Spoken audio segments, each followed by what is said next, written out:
روحانی طریقے سے علاج کی شرعی حیثیت بتا دیں. دیکھیں یہ جب وہ ایک آیا تھا وہ کردستانی جو بٹ بنا کے گیا پوری پاکستانی قوم کو، اس وقت میں نے جو 5 طریقہ علاج بتائے تھے وہ آپ میری ویڈیو تفصیل سے دیکھیں. اس میں ایک روحانی طریقہ علاج بھی تھا، لیکن روحانی طریقہ علاج بھی ان بیماریوں کے لیے، ہر بیماری کے لیے تو نہیں ہے. یعنی دنیا میں کوئی دوائی ایسی نہیں ہے، کوئی دم ایسا نہیں ہے جو بچے کا ختنہ کر سکے. ہاں آئے ہو نا داڑھ تلے جی ہے روحانی بائی پاس، اور چھڑ دو بائی پاس ختنہ کر کے دسو جی نہ ہے نا تے چھوڑ دو.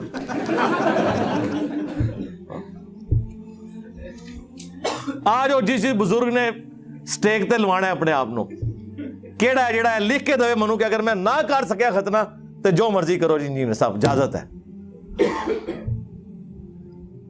تو پتہ چل جائے گا. بھائی جو سرجری کام کرتی ہے وہ بعض اوقات ادویات سے نہیں ہو سکتا، وہ فزیکلی آپ کو علاج کرنا ہے. اس طریقے سے جھاڑ پھونک کا ایک علاج جو ہے وہ چند ایک چیزوں کے لیے ہے جو اس کے ایکسپرٹس ہیں وہ کرتے ہیں. بخاری مسلم میں حدیث ہے کہ شفا 3 چیزوں میں ہے، شہد میں، حجامہ کپنگ یعنی یہ پچھنے لگوانے میں، اور داغ دینے میں. لیکن میں اپنی امت کو داغ سے منع کرتا ہوں، لیکن یہ منع حرام کے درجے میں نہیں ہے، پریفریبل ہے. کیونکہ مسلم شریف میں حدیث ہے ایک صحابی کو زخم لگا، اس کا خون نہیں رکتا تھا، نبی علیہ السلام نے اپنے مبارک ہاتھوں سے داغ دیا. داغ یہ ہوتا ہے کہ لوہے کی کوئی سلاخ، تیر کا اگلا حصہ، کوئی لوہے کی چیز گرم کر کے جب وہ فل گرم ہو جائے تو وہ اس زخم کے اوپر لگاتے ہیں، وہاں سے وہ گوشت اور وہ سارا حصہ روسٹ ہو جاتا ہے، پھر وہ خون نکلنا بند ہو جاتا ہے. آج کل الیکٹرک داغ دینے والے انسٹرومنٹس آ گئے ہیں جو سرجنز وغیرہ یوز کرتے ہیں. اس لیے دیکھیں آپ جو بائی پاس کے آپریشنز ہو رہے ہیں نا تو وہ بڑے ایڈوانس ہو چکے ہیں، ایسی ادویات آ گئی ہیں، اب خون بھی نہیں لگتا اور بائی پاس ہو جاتا ہے. ورنہ پہلے کتنی بوتلیں ارینج کرنی پڑتی تھی، خون ضائع ہو جاتا تھا. تو نبی علیہ السلام نے ایڈوانس ہو چکے ہیں، ایسی ادویات آ گئی ہیں، اب خون بھی نہیں لگتا اور بائی پاس ہو جاتا ہے. ورنہ پہلے کتنی بوتلیں ارینج کرنی پڑتی تھی، خون ضائع ہو جاتا تھا. تو نبی علیہ السلام نے خود وہ طریقہ علاج استعمال کیا. آپ نے پھونک کیوں نہیں مار دی؟ کہیں اللہ نے چاہا تو ہو بھی گیا. بخاری میں حدیث ہے ایک صحابی کی پنڈلی کی ہڈی ٹوٹ گئی، نبی علیہ السلام نے ہاتھ پیرا ٹھیک ہو گئے. لیکن یہ 1-2 واقعات معجزانہ طور پہ ہیں، ادروائز نبی علیہ السلام پورا علاج کرواتے تھے. اور علاج کرنا ہے، جو چیز اس طرح کی سرجری والی ہے وہ دم کرنے سے نہیں ٹوٹی ہوئی ہڈی جڑ جائے گی، وہ نبی علیہ السلام کا ایک معجزہ تھا. اگر آپ کو اپنے بزرگوں پہ اعتماد ہے تو توڑوائیں اپنی ٹانگیں اور ٹائم قیامت تک جائے کروا کے دسو کسی کو سیدھا. اس طرح نہیں ہوتا میرے بھائی.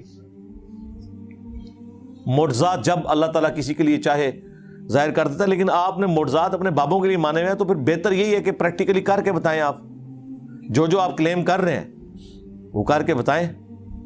کہتے ہیں نا بزرگ جو ہیں وہ اگر جو ہے وہ کیمرہ اور سیٹلائٹ جو ہے وہ سارے بر اعظموں میں ایک کمرے میں بیٹھ کے دیکھ سکتا ہے تو اللہ کا ولی کیوں نہیں دیکھ سکتا؟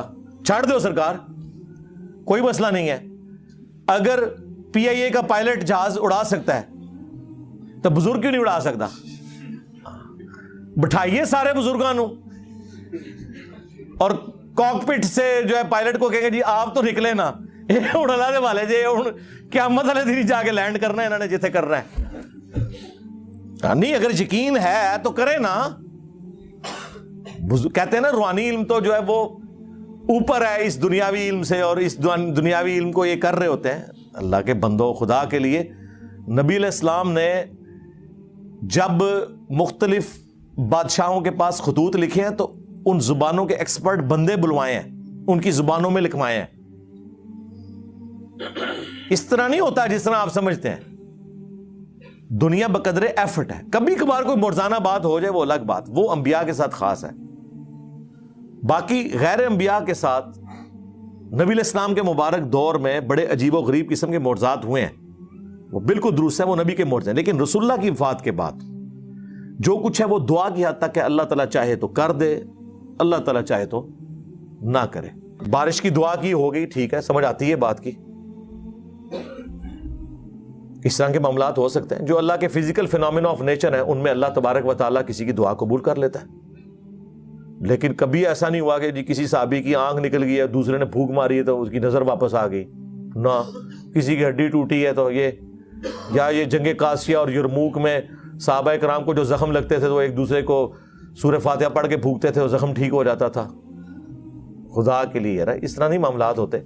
دنیا کو اللہ نے بقدر ایفرٹ چھوڑا ہوا ہے. آپ کو تو کہانیاں کرائی ہیں جی. ابو الحسن خرقانی نے کرتا دیا تھا محمود غزنوی کو, اور محمود غزنوی نے جو سومنات پہ جو آخری حملہ کیا وہ اس کی برکت سے کامیابی ہوئی. رات نو بابا جی پھر ہوئی ناراض. بابے کتنے خوش ہوندے تھے جدوں تک نعرہ نہ مارو انہاں دے اگے تسی یا میرا نام نہ لو. اور بابا جی کہندے نے ان کے کہ ناراض ہون کے تو نے میرے کرتے کی اتنی کم قیمت لگائی ہے. اگر تو یہ کرتا اٹھا کے یہ دعا کرتا نا کہ قیامت تک اس پلانٹ ارتھ پہ کوئی کافر باقی نہ رہے تو سارے مسلمان ہو جاتے. حضرت ابو الحسن خرقانی ایک بزرگ گزرے ہیں, یہ حضرت باعزید بستامی کے سجادہ نشین تھے. اتنے بڑے آدمی تھے, اپنا جبہ دیا محمود غزنوی کو, جب مشکل آئی تو دعا مانگنا آگے رکھ کے اللہ فتح دے دے گا. تو محمود کہتے ہیں جب سومنات کے مندر نہیں فتح ہو رہے تھے تو میں نے بابے کا جبہ سامنے رکھ کے دعا کی تو اللہ نے مجھے فتح دے دی. کہتے ہیں بابا جی رات خواب میں ملے تو کہنے لگے تو نے کیا قیمت ڈالی میرے جبے کی. کہا حضور کیا مطلب؟ فرمانے لگے تو میرا جبہ سامنے رکھ کے دعا کرتا کہ یا اللہ ہندوستان کے سارے کافر مسلمان ہو جائیں تو اللہ نے توفیق ایمان دے دینی. یہ تو نے کیا دعا مانگی ہے؟ اچھا لوگ پڑھتے ہیں سبحان اللہ, لعنت ہے. سنانے والے بھی سننے والے بھی. کیا صحابہ کرام قادسیہ اور یرموک میں رومنز اور پرشینز کے خلاف رسول اللہ کا کرتا لے کے گئے تھے؟ اور جب وہ کرتا حضور نے خود پہنا ہوا تھا ابو جہل نے تو پھر بھی کلمہ نہیں پڑھا. تم لوگ کہہ رہے ہو کہ روئے عرض پہ سارے مسلمان ہو جاتے کرتے کے وسیلے سے دعا کر کے, اور حضور کا تو کرتا وہ تھا جو واقعی شفا بھی دیتا تھا. مسلم شریف میں حدیث ہے کالا جبہ حضور کا نکالا اسما بنت ابی بکر نے, ان کا کہ نبی الاسلام پہ پہنتے تھے, ہم اس کا دھون مریضوں کو شفا کے لیے دیتے ہیں. یہ تو حضور کا چلے کرتا تھا. اور صحابہ کے بعد تو حضور کے جسم کے حصے تھے بال مبارک.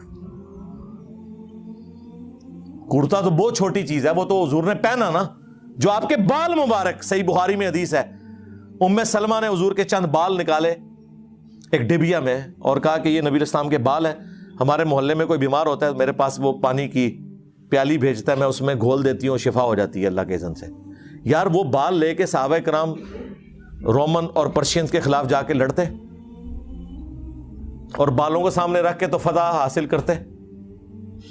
جنگوں کی تکلیف کاٹی. 8,500 صحابہ اور تابعین شہید ہوئے ہیں صرف قادسیہ میں پرشین امپائر کے خلاف. کتنے لوگ ہاتھیوں کے نیچے آگے شہید ہوئے ہیں. تسی نگاہ ہی مارتے رہتے ہو. سب کہانی ہے. اور اب تو میں نے آپ کو بہت پہلے پریڈکٹ کیا تھا کہ اب ینگ جنریشن یا تو علمی کتابی مسلمان بنے گی, یعنی علمی کتابی سے مراد چھڑا مسلم, کتاب و سنت کے دلائل ماننے والا, اور یا پھر وہ اس مذہب سے ہی برگشتہ ہو جائے گی, سیکولر یا ایتھیسٹ ہو جائیں گے. باقی فرقے تو ہم نظر نہیں آنے انشاءاللہ تعالی.